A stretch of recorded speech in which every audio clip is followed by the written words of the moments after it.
MTV news Kannada ವಾಹಿನಿಗೆ ಸ್ವಾಗತ. ಪರಿಸರ ಉಳಿವಿಗಾಗಿ ನಾವು ಶಾಲೆಯಲ್ಲಿ ಓದಬೇಕಾದ್ರೆ ಕಾಡು ಬೆಳೆಸಿ ನಾಡು ಉಳಿಸಿ ಅಂತ ನಮಗೆ ಪಾಠವನ್ನ ಕಲಿಸ್ತಾ ಇದ್ರು. ಆದ್ರೆ ಇತ್ತೀಚೆಗೆ ಅದೆಲ್ಲ ಕೆಲ ಜನ ಲೆಕ್ಕಿಸದೆ ನಿಸರ್ಗದ ವಿರುದ್ಧ ನಡೀತಾ ಇರೋದು ಮಾನವ ಕುಲಕ್ಕೆ ಆರೋಗ್ಯದ ಹಿತದೃಷ್ಟಿಯಿಂದ ಹೇಳಲಾರದಷ್ಟು ಸಂಕಷ್ಟ ಅನುಭವಿಸಿ ಆಕ್ಸಿಜನ್ಗಾಗಿ ಪರದಾಡುವಂತಹ ಪರಿಸ್ಥಿತಿ ಉಂಟಾಗಿರೋದು ಸುಳ್ಳಲ್ಲ.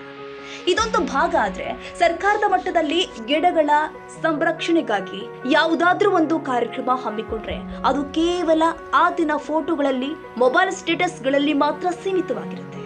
ಇದೊಂದು ಕಡೆ ಆದ್ರೆ ಈಗ ನಾವು ನೋಡ್ತಾ ಇದ್ದ ಹಾಗೆ ಹಲವಾರು ನಗರ ಪ್ರದೇಶದಲ್ಲಿ ಹೊಲಗಳಲ್ಲಿ ಇರುವಂತಹ ಗಿಡವನ್ನ ಕತ್ತರಿಸಿ ಆ ಜಾಗದಲ್ಲಿ ಎನ್ಎ ಲೇಔಟ್ ನಿರ್ಮಿಸಿ ದುಡ್ಡು ಗಳಿಸೋದ್ರಲ್ಲಿ ಕೆಲ ಕಾಣದ ಶಕ್ತಿಗಳು ಫುಲ್ ಬ್ಯುಸಿಯಾಗಿದ್ದಾರೆ. ಇವರಿಗೆ ಗಿಡ ಮರಗಳ ನಾಶ ಮಾಡ್ತಾ ಇರುವ ಕುರಿತು ಕಡಿವಾಣ ಹಾಕುವ ಅಧಿಕಾರಿಗಳು ಮಾತ್ರ ಕಣ್ಣಿದ್ದು ಕೂಡದಂತೆ ಇರೋದು ವಿಪರ್ಯಾಸದ ಸಂಗತಿ.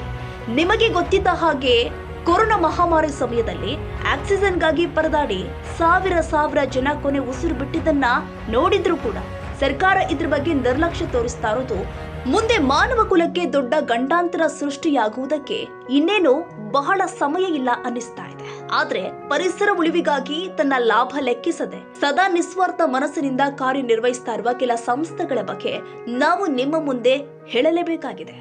ಹೌದು ವೀಕ್ಷಕರೇ, ಈ ದೃಶ್ಯದಲ್ಲಿ ನಾವು ತೋರಿಸ್ತಾ ಇರೋದು ಬೇರೆ ಏನಲ್ಲ, ಇದು ಗ್ರಾಮೀಣ ಪ್ರಗತಿ ಶಿಕ್ಷಣ ಸಂಸ್ಥೆ ಮಜಲಟ್ಟಿ ಮತ್ತು ನಮ್ಮ ಆಶಾಕಿರಣ ಚಾರಿಟಬಲ್ ಟ್ರಸ್ಟ್ ಇವರ ಸಂಯುಕ್ತ ಆಶ್ರಯದಲ್ಲಿ ಶ್ರೀ ಬಿಆರ್ ಸಂಗಪ್ಪಗೋಳ ಅವರ ಹೆಸರಿನಲ್ಲಿ ಸುಂದರವಾದ ಅರಣ್ಯೀಕರಣ ಮಾಡಲಾಗ್ತಾ ಇದೆ. ಇದು ಸುಮಾರು 1.5 ಎಕರೆ ಪ್ರದೇಶದಲ್ಲಿ 10,000 ಸಸಿಗಳನ್ನ ಬೆಳೆಸಿ ಆಕರ್ಷಕ ಮತ್ತು ಸುಂದರವಾದ ಅರಣ್ಯ ನಿರ್ಮಿಸುವ ವಿಶೇಷ ಅಭಿಯಾನ ಅಂತ ಹೆಮ್ಮೆಯಿಂದ ಹೇಳಬಹುದು. ಇನ್ನು ಈ 1.5 ಎಕರೆ ಪ್ರದೇಶ ಸಂಗಪ್ಪಗೋಳ ಅವರಿಗೆ ಸೇರಿದ ಜಮೀನಾಗಿದ್ದು ಈ ಪ್ರದೇಶದಲ್ಲಿ ಹೂವಿನ ಗಿಡಗಳು, ಹಣ್ಣಿನ ಗಿಡಗಳು ಜೊತೆಗೆ ಮಾನವ ಕುಲಕ್ಕೆ ಉಪಯೋಗ ಆಗುವ ಔಷಧಿ ಗಿಡಗಳು ಬೆಳೆಸಲಾಗುತ್ತೆ ಮತ್ತು ಈ ಅರಣ್ಯದ ರಕ್ಷಣೆ ಮಾಡುವ ಜವಾಬ್ದಾರಿ ಬಿಆರ್ ಸಂಗಪ್ಪಗೋಳ ಸಂಸ್ಥೆಯ ಸಂಪೂರ್ಣ ಜವಾಬ್ದಾರಿ ಇರುತ್ತೆ ಅಂತ ಸಂಸ್ಥೆಯ ಚೇರ್ಮನ್ ರುದ್ರಪ್ಪ ಸಂಗಪ್ಪಗೋಳ ಮಾಹಿತಿ ಕೊಟ್ಟಿದ್ದಾರೆ. ಇಲ್ಲಿ ನಮಗೆ 1.5 ಎಕರೆ ಜಮೀನನ್ನು ಮಿವಾಕಿ ಫಾರೆಸ್ಟಿಗೆ ಅಂತ ಹೇಳಿ ಕೊಡ್ತಾ ಇದ್ದಾರೆ. ಸೊ ಅದರಿಂದ ಇಲ್ಲಿ ಎಲ್ಲರೂ ಸೇರಿ ನಮ್ಮ ಆಶಾಕಿರಣ ಗ್ರಾಮೀಣ ಶಿಕ್ಷಣ ಸಮಿತಿ ಎಲ್ಲರೂ ಸೇರಿ ಇಲ್ಲೊಂದು ಮಿವಾಕಿ ಫಾರೆಸ್ಟನ್ನು ಬೆಳೆಸೋದಕ್ಕೆ ಆಯೋಜನೆ ಆಗಿದೆ. ಇದು 1.5 ವರ್ಷದಲ್ಲಿ ಈ ಫಾರೆಸ್ಟ್ ಅಂತೂ ಬೆಳೆದು ಇದೊಂದು ಸುತ್ತಮುತ್ತ ಬಾಗಿಲಿನಲ್ಲಿ ಒಂದು ಒಳ್ಳೆ ಆಕ್ಸಿಜನ್ ಸಪ್ಲೈ ಆಗಿ ಕಾರ್ಯನಿರ್ವಹಿಸುತ್ತಂತಂದು ನಾವು ಆಶಿಸುತ್ತೇವೆ. ಎಷ್ಟು ಎಕರೆ ಒಳಗೆ ಎಷ್ಟು ಸಸಿ ನೀಡಾಗುತ್ತೆ ಸರ್?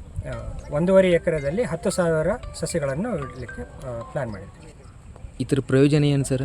ಇದರಿಂದ ಇಲ್ಲಿರೋ ನಿಸರ್ಗ ಇದು ಆಗುತ್ತೆ, ಎನ್ವಿರಾನ್ಮೆಂಟ್ ಸರಿಗಾಗುತ್ತೆ, ಫ್ಲೋರಾ ಆ್ಯಂಡ್ ಫೌನಾ ಏನು ನಾವು ಪ್ರಾಣಿ ಪಕ್ಷಿಗಳನ್ನೆಲ್ಲ ಅಟ್ರ್ಯಾಕ್ಟ್ ಮಾಡಿ ಇಲ್ಲಿ ಸುಂದರ ವಾತಾವರಣ ಆಗಿ ಮುಂದೆ ನಾವು ಹಳೆ ಕೊರೋನಾ ಟೈಮಲ್ಲಿ ನಾವು ಅಬ್ಸರ್ವ್ ಮಾಡಿರ್ಬೋದು, ಅಲ್ಲಿ ನಾವು ಆಕ್ಸಿಜನ್ ಸಲುವಾಗಿ ನಾವು ಎಷ್ಟು ಕಷ್ಟಪಟ್ಟಿದ್ವಿ, ಅದೇ ಕಾನ್ಸೆಪ್ಟಲ್ಲಿ ಇಲ್ಲಿ ನಮಗೊಂದು ಲೆಂಗ್ಸ್ ಆಗಿ ನಮಗೆ ಸಹಾಯವಾಗುತ್ತದೆ.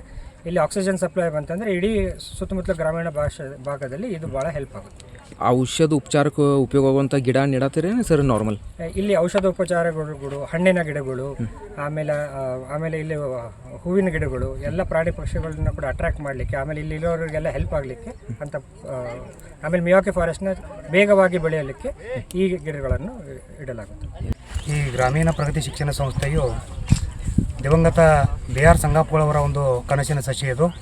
ಬಿಆರ್ ಸಂಗಪ್ಪಗೋಳವರು ಜೀವಿತ ಕಾಲದಲ್ಲಿದ್ದಾಗ ಕೂಡ ಈ ಭಾಗದಲ್ಲಿ ನೀರಾವರಿ ಇರ್ಬೋದು, ಅರಣ್ಯ ಬೆಳವಣಿಗೆ ಇರ್ಬೋದು, ಈ ಎಲ್ಲ ವಿಷಯಗಳಲ್ಲಿ ಭಾಳಷ್ಟು ಕಾರ್ಯಗಳನ್ನು ಅವರು ಮಾಡಿ ಹೋಗಿದ್ದಾರೆ.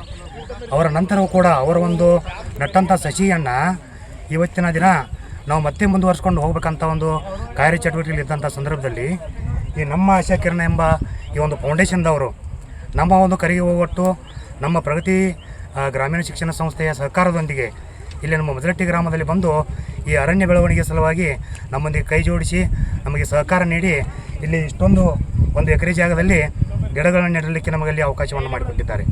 ಅವರ ಒಂದು ಸಹಯೋಗದಲ್ಲಿ ಈ ಒಂದು ಸಸಿ ನೆಡುವಿಕೆಯನ್ನು ಮುಂದೆ ಅರಣ್ಯವಾಗಿ ಬೆಳಲಿಕ್ಕೆ ನಾವೆಲ್ಲರೂ ಕೂಡ ಇಲ್ಲಿ ಪ್ರಯತ್ನ ಮಾಡ್ತೀವಿ ಅಂತ ನಾನು ಹೇಳಕ್ಕೆ ಇಷ್ಟಪಡ್ತೇನೆ.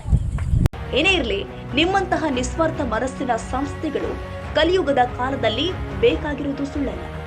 ವಿನಾಯಕ ಭೋಸಲೆ, ಚಿಕ್ಕೋಡಿ. ತಾಜಾ ಸುದ್ದಿಗಾಗಿ ಎಂಟಿವಿ ನ್ಯೂಸ್ 24x7ಗೆ ಸಬ್ಸ್ಕ್ರೈಬ್ ಮಾಡಿ ಮತ್ತು ಬೆಲ್ ಐಕಾನ್ ಅನ್ನು ಒತ್ತಿ. ತಪ್ಪದೇ ಲಿಂಕ್ ಶೇರ್ ಮಾಡಿ.